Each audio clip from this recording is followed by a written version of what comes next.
I was asked, what is it about Phoenix that destroys cars' air conditioning systems? Welcome to Mercie J, where compassion and craftsmanship come together. I'm Rick Smith. The bottom line is its pressure. So first of all, let's talk about refrigerant. Refrigerant's temperature and pressure go hand in hand. So as the pressure goes up, so does the temperature. As the temperature goes up, so does the pressure.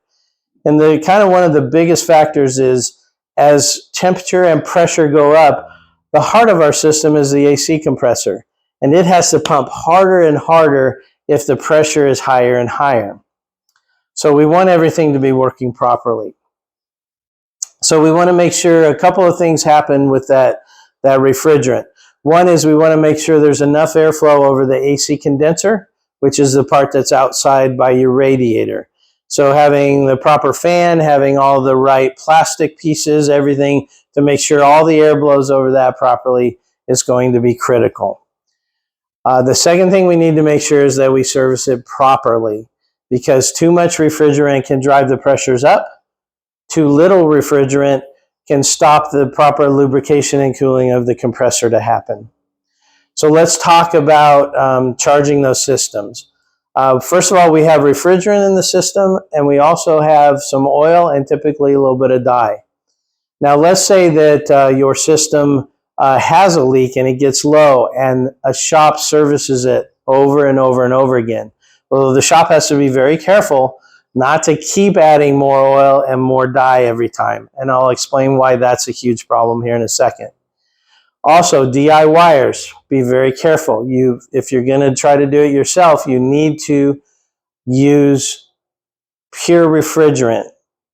The typical product that's on the shelf has refrigerant, oil, dye, stop leak, which is, I don't like stop leak at all. Let's just put it that way.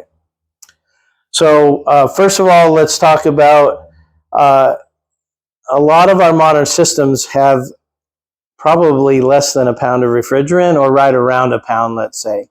So if we put 4 ounces too much in the system because we go with that old adage, AC's not working, we just need to add some more refrigerant.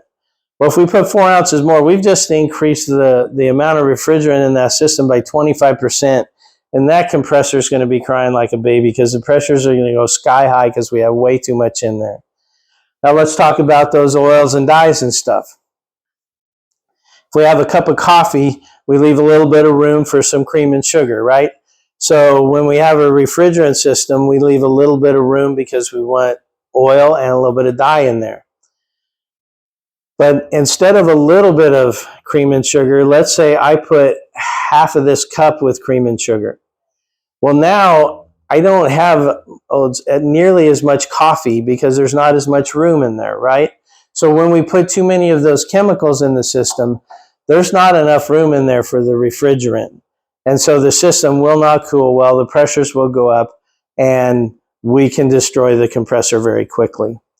There's a lot more details to it than what I just explained today, but I hope that helps you understand why Phoenix is a little bit hard on systems, the temperatures, and sometimes the systems don't get serviced properly.